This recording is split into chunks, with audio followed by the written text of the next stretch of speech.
Di video berikutnya, terkait dengan motion study dan work design, kita akan bahas terkait dengan prinsip-prinsip ekonomi gerakan, yang mana ini merupakan best practice dalam merancang sebuah pekerjaan atau work design. Prinsip ekonomi gerakan telah dikembangkan selama bertahun-tahun melalui pengalaman praktis dalam desain dari sebuah pekerjaan atau work design.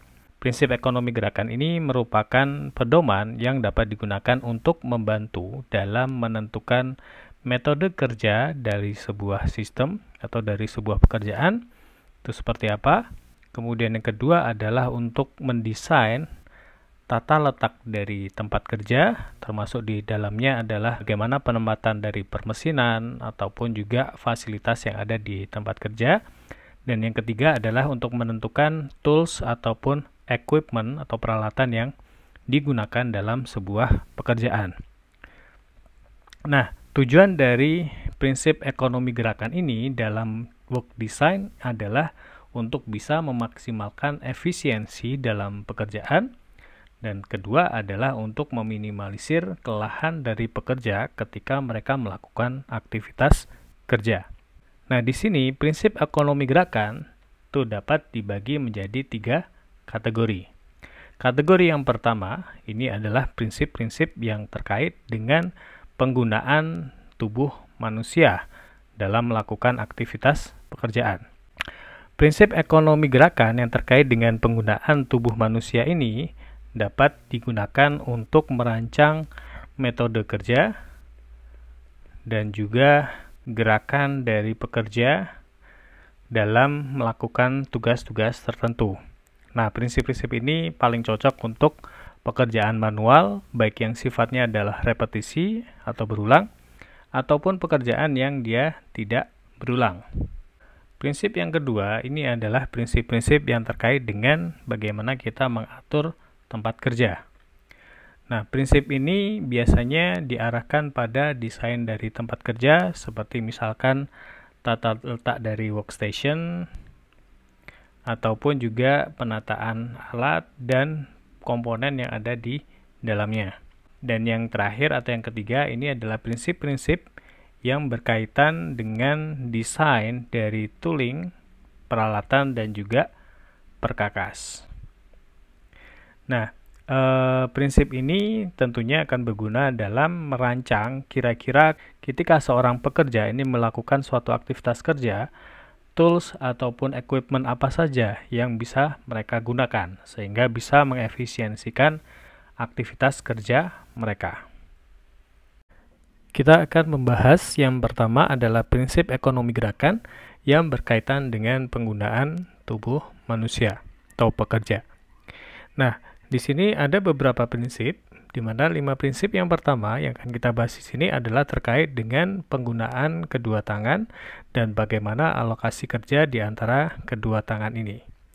Nah, prinsip yang pertama ini adalah sebisa mungkin kedua tangan harus diutilisasi atau digunakan sepenuhnya. Sebagian besar orang menggunakan tangan yang dominan, katakanlah tangan kanan, untuk menyelesaikan sebagian besar pekerjaannya. Nah, agar tangan kirinya ini tidak menganggur, maka tangan kiri dapat diberikan peran kecil, seperti misalkan memegang objek, sementara tangan kanannya bekerja lebih dominan atau lebih banyak. Nah, prinsip pertama ini menyatakan bahwa kedua tangan harus digunakan seoptimal mungkin atau sepenuhnya. Nah, prinsip kedua ini adalah kedua tangan harus memulai dan mengakhiri gerakannya pada waktu yang bersamaan. Nah, ini sebenarnya prinsip ini berkaitan dengan prinsip yang pertama, yaitu kedua tangan harus bekerja secara bersama-sama. Nah, untuk mengimplementasikannya, maka ketika tangan kanan memulai, maka di saat yang sama tangan kiri juga harus ikut memulai. Begitu juga ketika mengakhiri pekerjaan, kedua tangan ini harus berhenti di saat yang sama. Prinsip ketiga adalah gerakan tangan dan lengan ini harus simetris dan juga simultan, sehingga bisa meminimalisir jumlah koordinasi antara tangan dan mata yang dibutuhkan oleh pekerja.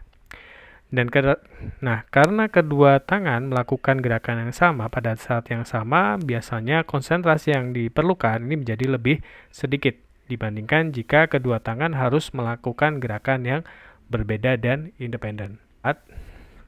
Prinsip keempat, pekerjaan harus dirancang untuk menekankan tangan pekerja yang dominan, misal tangan kanan.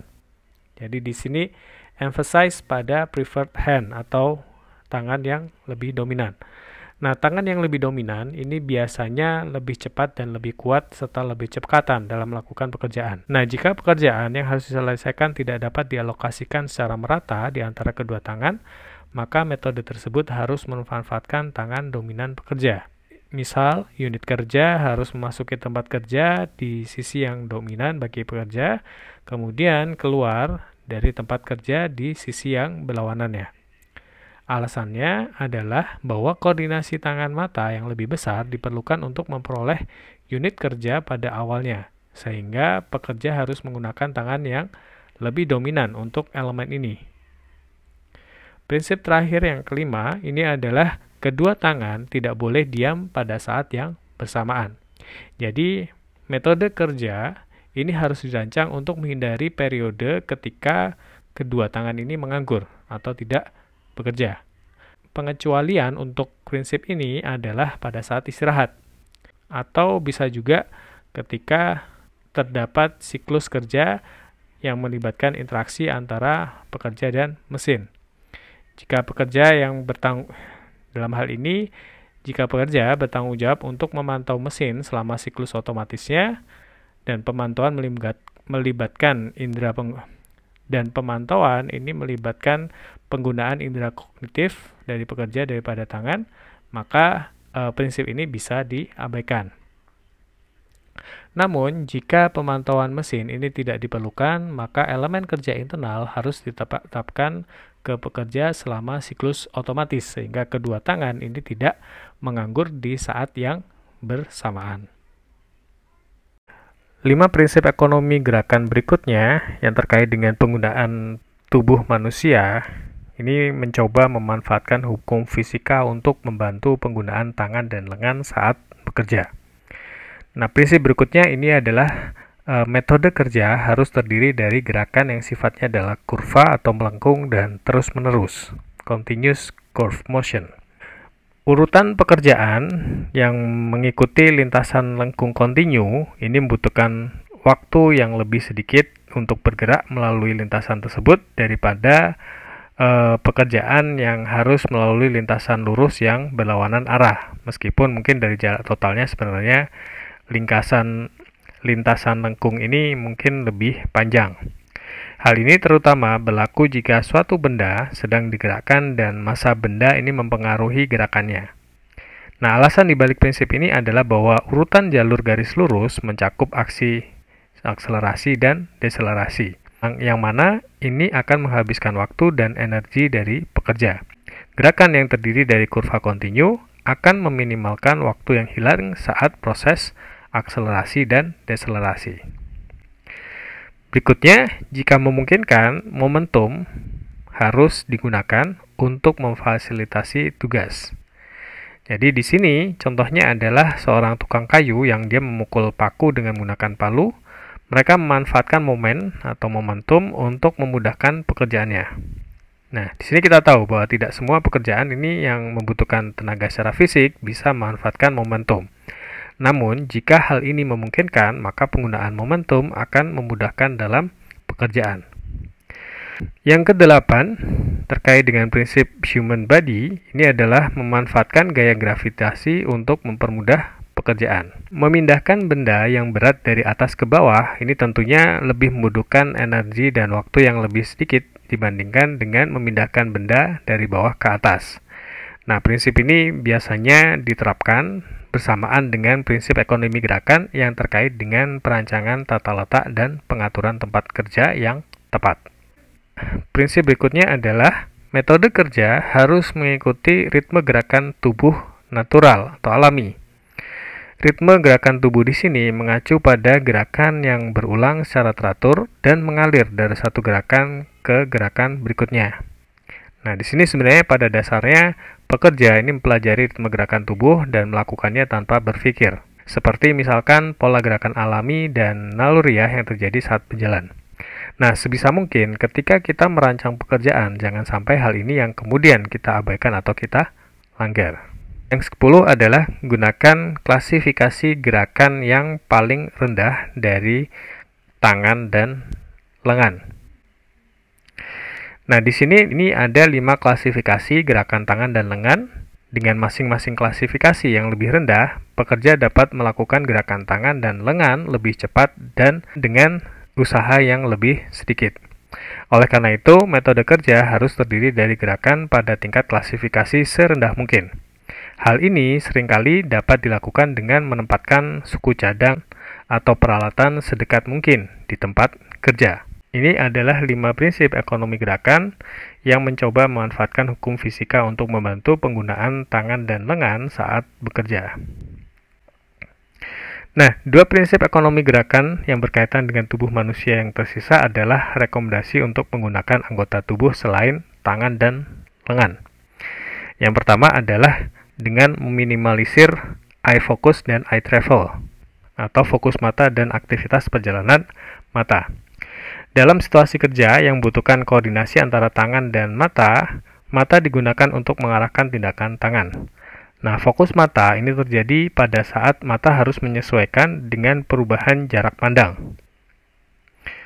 Perjalanan mata terjadi ketika mata harus menyesuaikan diri dengan perubahan garis pandang, misal dari satu lokasi ke lokasi yang lainnya, namun dengan jarak mata yang tetap sama. Nah, karena fokus mata dan perjalanan mata ini masing-masing membutuhkan waktu, maka pekerja sebaiknya meminimalkan kebutuhan untuk membuat penyesuaian ini. Kemudian yang terakhir adalah sebisa mungkin kita mengutilisasi atau menggunakan kaki dari pekerja bila memungkinkan. Di sini tentunya pertimbangannya adalah kaki lebih kuat dari lengan. Nah, metode kerja ini dapat dirancang untuk memanfaatkan kekuatan kaki yang lebih besar sehingga pekerjaan menjadi lebih mudah. Nah, ini adalah prinsip-prinsip ekonomi gerakan yang berkaitan dengan penggunaan tubuh manusia dalam merancang sebuah pekerjaan.